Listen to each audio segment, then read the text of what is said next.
like, of all the ideas that have come through WWE and have landed on the network of all things, and then they're like, this is, I don't know if it was this is stupid, or, do whatever you want, KFC will pay for it, but, like, how okay. this, yeah. We haven't even started the podcast yet. We're already talking about it. Okay, let's just get going. Yeah, and, you know what? Sit fast so that we can just talk about it. You know what it is? It's Friday, March 24th, 2017, and you're listening to On the Heels Wrestling Podcast. I'm Ray. And I'm Brittany. And every Friday at noon, we, a bunch of pals who used to work together, will give you consistent bite-sized commentary on WWE's ever-expanding lineup of programming, as well as talk about other cool shit that's happening in wrestling. Sometimes we recap, sometimes we conversate and debate in our roundtable discussions, and sometimes we interview wrestlers from right here in Seattle, Washington. This week we're going to recap Raw and Smackdown on the final approach to WrestleMania. But first... Oh my God. We get to introduce our guest commentator. Yay! Oh man. He is... You ready? Oh, I'm not. I'm so not. You can't be ready. Oh my God. My body is not ready because it is the biggest single asshole in 3-2-1 battle. He would like to be announced as simply the best. This is Steve West. Motherfucker. Yeah, what about it? Welcome to the show. Thank you very much for coming on. I'm like both excited and pissed off that I'm doing this with him, but whatever. So basically we were putting this podcast together and we had a whole script and I wrote down a bunch of stuff for Raw and I wrote down a bunch of stuff for SmackDown. And then Ray and I were looking at it going, man, this is kind of all the same stuff from last week, which is, not really surprising since they're preparing for WrestleMania. There was some good shit. The Jericho Owens segment was really, really good. And then we're talking to Steve West, putting this together, and he's like, well, I haven't watched really a lot of it, but I've watched a lot of Southpaw Regional Wrestling. So we're mostly just going to talk about that today because that was the greatest fucking thing to happen to the WWE in the last few weeks. So, I don't know. Brittany, I've never heard of this. What is this Southpaw Regional Wrestling that you're talking about? And where can I find it? So I almost want to have you explain it, Steve, because I think you probably have, I just have this vision in my head that you're going to have a better way of explaining it, because to me it's just like, oh my God, this is old school wrestling. But I have no concept of old school wrestling and no concept of like Southern territories or any of that. Oh, there's a lot of that. Southpaw Regional Wrestling is essentially, in concept, it's the gimmick is that the WWE found a VHS tape of this old recording of this thing that existed, and they just discovered it this year, and it's this thing that happened in the 80s, I believe it was. 80s? I'm pretty sure it was, I can't remember the exact year, but it's based in the 80s. 87, I think. Sounds about right. Because there was no leap year in 87. Yeah, that's the one. And the 1 year of the 80s where there was not a leap year. And the premise is essentially built on the old school format of you have a couple of color commentators sitting at a desk, setting up essentially like a weekly show. Mm-hmm. You're cutting to vignettes and promos, and in essence, you would cut to matches, but there were no matches featured in Southpaw. No. Oh my God, not a single one. Not one. Which to me made it that much better, because I feel like it would have taken away from the presentation if they were trying to put matches together with over the top characters. There was actually, the one thing that I kept thinking as I watched this was that the character that John Cena played, which is Lance Catamaran. Lance Catamaran. Little tiny coffee mug. It's the best coffee cup in the world. Is essentially this weird marriage between 70s and 80s Vince McMahon. Yes. The jacket and the hair precisely match. But his color commentary style, and specifically the professional wrestling, right?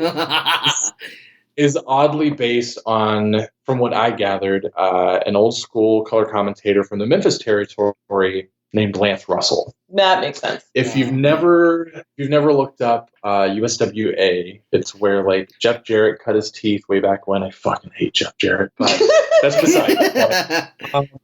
like Brian Christopher cut his teeth there. Obviously, like Jerry Lawler had a huge thing there. I grew up watching Memphis wrestling, so to see things that are kind of based on that general idea was just gold.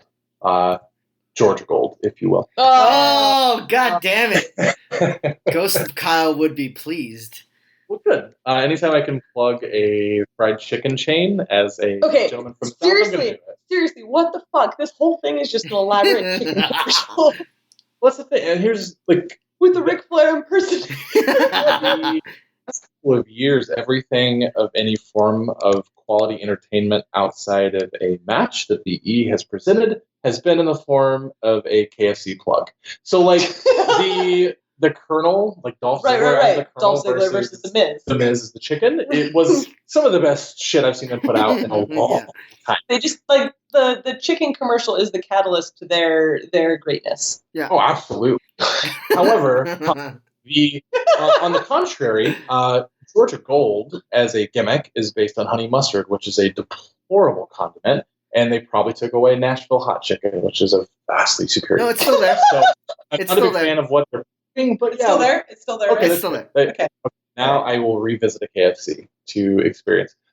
Here's funny backstory on KFC. I'm from Tennessee. I've spent most of my life in Tennessee, and Nashville hot chicken is a regional gimmick that somehow expanded across the country, and KFC grabbed a hold of it. Like even Seattle has little places that do Nashville hot chicken from time to time. I don't even know what it is. In essence, it's like we're going to talk about chicken on the podcast. We're doing it. The batter for the fried chicken has spices in it. Okay. And then it's fried. And then it is dipped in essentially like a hot sauce. And then I believe it's refried from there. So you get like this encapsulated, glorious strip of chicken. That sounds glorious in the way that like a cheeseburger at 2 a.m. when you're super drunk sounds glorious. At any time of any day, all these things are glorious. Oh, cheeseburgers are great at 2 a.m., p.m., q.m., don't care. Isn't it also served with like pickles? So here's the fuck thing about this. I hate pickles. I hate pickles more than I have ever hated John Cena. And that's a lot. Wow. So yeah, there's pickles used as garnish, which when you put a cold pickle on hot chicken, guess what happens to the pickle? It turns limp, it gets warm, it gets really gross. Yeah. So you do those bitches, you throw them in the trash. Okay. Get rid of those pickles. Don't put them in your mouth. That's not where pickles belong. They belong in the trash. You eat the chicken. But yeah, so at the end of my rant, sorry. This is important. Yes, this is very important. I feel like this is actually really important to understand, like the regional flavor. The regional flavor that is Southpaw Regional Wrestling. Absolutely. It's definitely like Southpaw is definitely based on some old school Southern Territory type things. And like Memphis used to run a lot of vignettes back in the day where like Jerry Lawler would be in a feud with Tommy Rich. Mm-hmm. And instead of having like a face-to-face interaction, like old school WCW or NWA would always do like Flair cuts a promo beside the color commentary desk, and then Steamboat comes out and like cuts a promo to Flair standing right there, and the crowd's 10 feet away. Mm-hmm. Like it definitely opened everything up. So it's like, oh, we're all in one little convenient space. In Memphis, they would cut promos in parking lots, and they'd have like parking lot brawls, and people would be getting hit with cars. And like they would go off site, even if it was just a matter of like, we're going to go outside the building that we're filming in. Right. Instead of just doing like, okay, we're doing it all in the studio. Right. Yeah. They kind of thought outside the box a little bit, which a lot of guys didn't do back in the day. Right.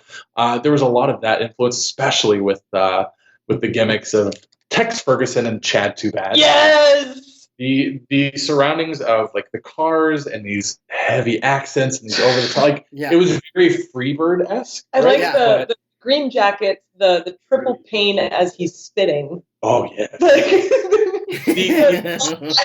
escalating injuries. Yeah. Oh my God. What is going on? And it's always a legitimate wrestler that he names. Like it's never like a fake wrestler. No, he like mentions like real wrestlers that took him out. Oh yeah, no, absolutely. It wasn't ever a situation where it was like, good old Rich Mitch took me out. No, like Greg the Hammer Valentine came over and put me in an armbar for 2.5 hours. Now my right arm. Now my arm's dead. Right? Like, and I'm just here. Like fucking classy Freddie Blassley came over with his like chiseled down teeth and bit my eye. Bit my eye out. It was so good. It was so good. So kind of playing off of that, one of the things that I found most exciting, like, and I had to go back and watch the episodes again, Yes. was just the different characters that these wrestlers play. Like Tex Ferguson and Chad Too Bad, you've got the club. Yeah. And then you've got fucking Tyler Breeze is a real estate agent who buys a Oh, no. He was a banker. He was a banker, yeah. Banker that bought the farm. And to me, that was my favorite character probably of all. I love that his mustache. The mustache keeps falling off. The laugh. Like, the wig's kind of too far forward. It's like, it's just... And then the sea creature. The sea creature. And the sea creature. The sea creature comes out. Good swerve. Good swerve. No, Like, you're gonna finally have a match with the banker. Nope. Sea creature. Thought this was gonna be a chain match. No. You should have read the fine print. Sea creature. I think my favorite was, and I did not know the whole first episode. I'm just like, who the fuck is this? But Chet Cheddarfield is Fandango. Yes. And it was great because Fandango and Cena had a match on SmackDown this week. Okay. Which I thought was a total like play on the fact that like anyone who watched this thought this was super funny. And it wasn't even called out. It was mentioned in like Talking Smack. Like Cena mentioned like, oh, that's what Tex Ferguson would say. Just something like really, really random, like is like just cautiously thrown in somewhere because this just definitely feels like something that the WWE wouldn't do, which is why it's so great. Yeah, it's like, yeah, if you want to do cool shit, get KFC to pay for it. That's the life lesson here. Moral of the story, yeah. You gotta KFC will pay for cool shit. You gotta have Colonel Sanders right in the books, man. Yeah. Right. You want some quality entertainment? Throw in a splash of fried chicken and a Ric Flair impersonator, and you've got yourself some Georgia Gold. Yeah. And I love that they keep building, like, Lance Catamaran is this, like, he's just upset about where his career is going, and then just gets more and more frustrated as the series keeps going, and like is off camera with his butt still in frame, just screaming at some production assistant. Yeah. As Cheddarfield is just sitting there drinking. Yeah, Susan left me. Susan left me again. Just the little details, like how the whole thing is in standard def. Yeah. Yes. Like you definitely get the VHS quality. You do. There's like the nice little like runs in the film. There's the little like their theme song is great. There's intentionally unsmooth cuts, like going from one scene to the next, where it's just like diabolically bad, and all of like the technical difficulties. Please stand by, kind of gimmicks. Hang in there. Yeah, hang in there. So good. Yeah. Stay cool. Glasses. Stay cool. Take 5. It was. It's funny to see. Like the only time that Fandango, as Chet Cheddarfield, broke the gimmick of being just like drunk and miserable was the callback to Jim Ross during the promo where he's like, "We're live, pal." Like he was totally into this. We're live, pal. You gotta keep going. Oh my god. So I randomly found this just like someone who I'm friends with on Facebook had posted it in their feed, like, oh my god, this is the greatest thing. So I grabbed it and immediately sent it to Ray and Kyle and said, guys, you need to watch this. Like, how did you hear about it, Steve? I'd heard about it through several of the guys locally in Seattle. I had not taken the time to watch it, and I was told specifically they're really short episodes. They're like 6 minutes apiece. Like 4 to 7 minutes, I think, per episode. They're not super long. You can watch them all in less than you can the Hulu cut of Raw. So. Yes. I had a 1 hour gap in my schedule today in which I sat in my car, drank coffee, and watched the entire run of Southpaw Regional Wrestling. It's great. The whole thing is fucking great. It's so good. I would legitimately pop if somebody for Christmas bought me a Southpaw Regional Wrestling t-shirt. Oh my god. Just have we confirmed if they started selling those on the website yet? No. Pelvis Wesley was advertising.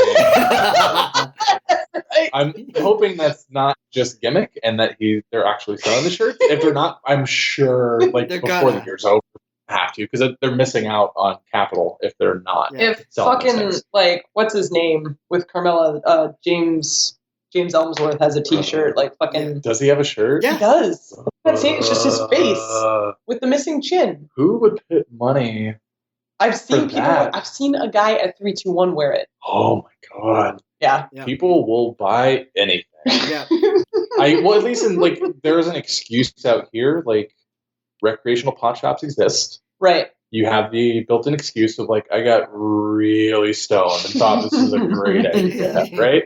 Yeah. When there's nothing that you can do in support of James Ellsworth that's a good idea, realistically. Not at all. Yeah, I did love what's his name, Rusev, and God, is the farmers? Oh my God, him attempting a southern accent was amazing, and also he did a USA chant, which was awesome. The really funny thing that I found about watching Rusev was that he, out of the gate, started with his gimmicked accent. Right. Like the first time he speaks is very much like, I'm from Bulgaria, right? Right. And then he does his first like 3 or 4 sentences. Jericho talks as the interviewer, which is the best fucking gimmick. Oh my God. so good. And then the next time Rusev speaks, it's in a southern accent. Yeah. If you notice, like every time there's a speaking segment for Rusev throughout this series, the accent's always a little different. It's never consistently the same, which to me is a great gag. Which I feel like intentional. No, I totally feel it's intentional. It might be. Like based on like watching him on TV and how good he's been on the mic recently, I feel like that's probably totally intentional. Yeah. Sure. I also just forget that Lana like doesn't naturally have the Russian accent. Right. She does it very well. She does it really well. Because I mean, I think she grew up there, or her parents were at least Russian. Like she grew up speaking the language. But yeah, like just sit like I'm fucking crazy. USA. So good. I love the sequence. I think it's the first episode where they're backstage talking to their champion. And I think it was TJP. It was TJP. I'm pretty sure. Yeah. Yes. Yeah.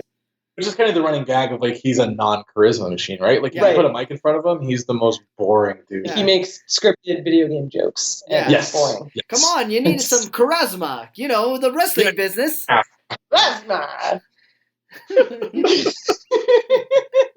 So good. Yeah, and like you could just see like Jericho keep getting more and more frustrated during the interview. Yeah. And or like and it's a general theme, right? Like Cena gets more frustrated. Jericho gets more frustrated, and then Chetterfield gets frustrated in a completely different way. Just like gets more drunk and more alcohol in his shirt. Frustration growing over the course of 4 episodes, where people are just going to like lose their fucking shit. Yep. And it really made me sad, like starting up the 4th episode and then seeing like the end of Southpaw Wrestling. I'm like, the death of Southpaw. It's like fuck. No, this needs to be a thing. I wish it was a continuing thing. At the same time, like coming to the conclusion that they didn't check a calendar and that they're and everything was so good. Right. Yeah. So yeah, that was the running gag, is that they have this like pay-per-view that on closed circuit broadcasts, because of course, Lethal Leap Year on February 28th, 29th, that's right. 29th. Oh, I'm sorry. And then the 4th episode, they realize it's just not a thing. And Cena loses his goddamn mind.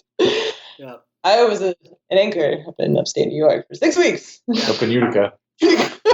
Yeah. I just, like, he doesn't break at all. Yeah. Oh, no. And I know that they had multiple takes to get this right?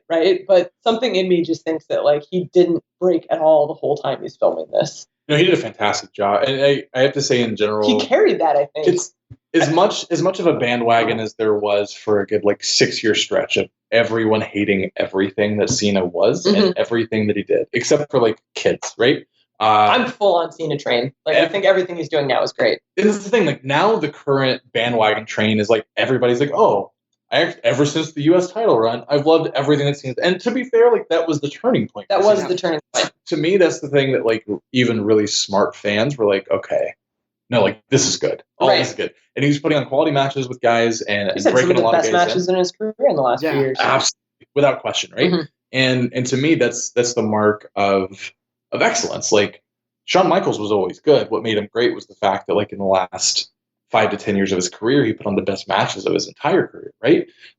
So, in theory, Cena's only going to get better from here. Yeah. The thing for me is that everything that Cena does outside of a wrestling ring is 100 times more palatable. Oh my god! Oh yeah! Oh my god! Oh my god! In the ring, right? But like every little guest spot in a movie, every time he's on television, so fucking funny. I finally watched Trainwreck. Oh yeah! It's because we had covered it in like our grab ass grab bag episode a while back, and I hadn't seen it. And Kyle was like, "Dude, you got to see this." Like, And I have now seen more of Cena than like I've ever wanted to see. Yeah. And I think like, as it was happening, I was texting Ray, and I'm just like, oh my god, like it's like a deer in the headlights. Like I just saw a fucking naked, muscular deer. Yeah. And on top of that, with now the context of like all the shit you hear with Total Bellas about Cena's sex life, it's like, and now you get full on naked. Yeah. Oh my god. Yeah, but I think this is like also a result of like Cena's clearly doing stuff that puts him outside of his comfort zone, like sex scenes with Amy Schumer and voicing an elephant in a pistachios commercial, Oh, that was so funny. and lots of random shit, right? But I think putting yourself out there and doing things you normally wouldn't do sort of makes you stronger in the thing that you're good at. Yes. Absolutely. Because it gives you confidence that you didn't have, that you're not going to get through wrestling. Absolutely. And to his credit, a couple of things. Like a lot of guys that get the opportunity to step outside of specifically like the WWE bubble Mm-hmm. and get a chance to get on television or do movies and that kind of thing, a lot of them run with it and never come back. Nope. Or they'll take massive gaps of time off, right? To his credit, Cena has not left. Like when he's been injured, he's come back before scheduled. Well, that's because he's Superman. He's superhuman, right? But that's the thing, like he could extend those absences and spend more time filming and making some extra money and expanding that market. But he instead, doesn't. like, He wants to keep coming he back. clearly loves wrestling, right? And that's huge. He's not going to lose any value in his name by leaving, I don't think. But he sticks around because he loves it, and that's great. Well, and I think it works too because, like, I think he's like what 40 now. So he's getting up there. Yeah, he's getting up there. So it's like he clearly isn't wrestling as much as he used to, and I think he's realizing that you know he's going to have to start pulling back, which is why sort of his film schedule has been getting filled up. But at the same time, he understands the power he still has on the card, and he's able to get guys over. Like the whole thing with the Elimination Chamber and Bray Wyatt, like that was symbolic because it was Cena that put him over. Well, absolutely, and that's the thing. Like if you pin Cena, you're a made man, pretty much, right? Pretty much. That's the thing. It's Kevin Owens. There's not a lot. Styles. There's not a lot of guys in the last 40 years that you could say like, okay, like anybody in the world can pin this guy and they're instantly credible, right? Like Flair was one of those guys. Mm-hmm. Yeah. Hogan was obviously one because nobody ever fucking beat him, right? Yeah. And the thing, without some ridiculous, unrealistic winning streak that somebody breaks, not a lot of guys can take the occasional loss and maintain their image and their credibility, and at the same time put somebody else over. And not just like, okay, so like they got the best of me that night. No, like people strapped fucking rockets to people when they beat Cena. Styles came in and got legitimate wins over Cena, and look where he's gone, right? Like his first big thing, like he obviously big splash in the Rumble. His first Mania, he loses to Jericho. Right. Like, you're like, where the fuck is this going? He beats Cena and off to the moon. Right? Yep. The bigger thing, though, with Cena, for me at least, is that he has the ability, which every fucking wrestler needs to have, to be able to humiliate themselves. Like when you can put yourself in a position where you can laugh at yourself and everyone on the planet can laugh at you and what you're doing and make fun of you and you can smile about it, like you're onto something. Did you see the Total Bellas spoof segment they did on SmackDown this week? No. Okay, so for context, there's this whole feud going between Miz and Maurice and Cena and Nikki Bella, and they're preparing for their intergender tag match at WrestleMania. So SmackDown this week, and it was actually one of my favorite spots. They did a Total Bellas, but it was titled Total Bellas Bullshit. And like literally it's a bullshit with like the 2 asterisks in it. Like it was insane. I was not expecting this on WWE TV. Love it. But the Miz is dressed up like John Cena, and Maurice is dressed up like both Nikki Bella and Brie Bella. And she is nailing the mannerisms, like sticking her boobs out there and like pulling the hair down and like laughing the same way. And if I had not accidentally watched an episode of Total Bellas, I would have been like, this seems weird. But it is dead on. It is fucking on. And it just makes me excited for like when Maurice actually starts wrestling. So it's like she's going to come into that red hot. Yeah. And then the Miz is just standing there being like Robo Cena, like, I love you. I mean, hold on. I love you. I mean, I love you. And it's like just citing all the rules in the house, like this terrible fucking shit. And you know that Cena's in the back, like, this is amazing. Like, this is absolutely amazing. He had to have been. Yeah. Sure. He's probably loving this whole fucking thing, right? And really, when's the last, and much like the Cena train, like before the last couple of years, can you say that you've ever really appreciated The Miz? No. Oh, man. Much like Cena, I hated him for a long time. I didn't really see the point that he served at all. Like, it's like, okay, you're in the mid-card, but you're not actually doing anything to help the rest of the roster. Right, and I think realistically, like having somebody come in from reality television, all that kind of stuff, there's some money in that. And it makes it's like having Snoop Dogg come on Raw. It's like, okay, absolutely. What is that going to do? But to the contrary, it makes you instantly hated. Unlike like a celebrity, like a legitimate celebrity, like a Ronda Rousey or Snoop Dogg can come in and people are like, oh, fuck yeah, I like that person, right? Nobody fucking liked The Miz. No. Nobody. Yeah. Nobody. And if you certainly wouldn't admit it. Yeah. So he's really had to like earn everything that he's got. Yeah. Even like I'll put it this way: I've been to one WrestleMania in my life. It was in Atlanta. The main event was Miz and Cena, who I hated. Oh man, that's the one you went to? That was the one that That was like the first wrestling episode I watched ever. Oh wow. Yeah. Okay. So for me, like your look on your face was like, wow, I'm sorry. Yeah. You missed out so much. I know. Yeah, it's like saying the first show you ever saw was Total Divas. Yeah. The anonymous Raw commissioner on the laptop. Oh man, that was the golden era. Fuck. Yep. So I think Michael Cole versus Jerry Lawler had a match. They did. It was made me really angry, not gonna lie. So the thing for me as a seasoned like wrestling fan and somebody that knew what they were getting themselves into, the second that main event got ready to start, I beat traffic. I left. Oh shit. The Georgia Dome holds 100,000 plus people. So like as soon as the entrances start, I leave my seat. I go towards the entrance to the arena, which is a long walk. And by the time I got to the doors, the music was playing to signify the end of the match. And I was like, okay, perfect. I know who went over.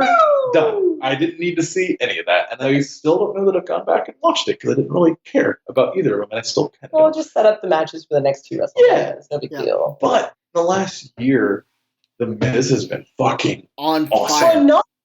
On fire. Bringing Maurice into the picture was the perfect thing that they could have done because it humanized him and at the same time made him hated that much more. Right. Because like, he's got this attractive woman. Right. This thing, like everyone watched it, like, oh, like okay, his wife's hotter than mine. Right. Right. Realistically, nobody's gonna look at Maurice and be like, oh, whatever. She's just she's not just an anything. She's fucking hot, right? Yeah. I'm not gonna say that. I'm not gonna comment on her ring work, but she's a beautiful woman, and she's got like a week to clean up. But like the Miz can go. He can go 20, 30 minutes without a problem. He puts on good matches. He gets good heat, and he has kind of selflessly like. You can remember when Triple H got the shit treatment for a long time? Yeah. Because he fucked up. It's almost like the Miz fucked up bad, and nobody knew why. Mm-hmm. Yeah. And he's just now like getting the rub a little bit. Even when he had the time shit on. So yeah. And, Sure. Yeah, it's funny, just like him really owning his character. Like before, we said this before, like it used to be, I'm the Miz and I'm awesome. And now it's like, I'm the Miz and here are the reasons why I'm fucking awesome. And like there's a sense of confidence in him now that he struggled with a little bit early on that just didn't come through. So, oh man, did we even recap SmackDown or Raw? We just talked about Southpaw. Time talking about Southpaw that I think Southpaw cumulatively aired. Correct. Yeah, that's totally true. That is fair. That's fine. And that's going to wrap it up for this week. Yes. So, podcast. You can find us on Twitter at OnTheHeelsWP and on Facebook.com/OnTheHeelsWP. You can find our podcast through lots of different services like iTunes, SoundCloud, and YouTube.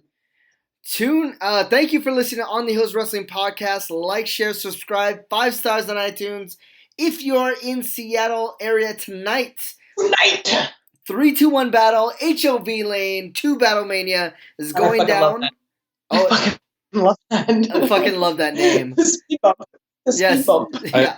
I'm not going to give you any spoilers related to what's happening tonight, but if you're not in the Battle Palace, you're going to miss a lot of good stuff. Really? Yeah. I heard someone's going to die? Like I saw the note online. We'll see what happens. Oh, shit. If for any reason you cannot make it out to the Battle Palace, please check out the Facebook page and follow the links so that you can watch it from the luxury of your own home. Yeah, there's the live stream. Check out Facebook.com/321battle.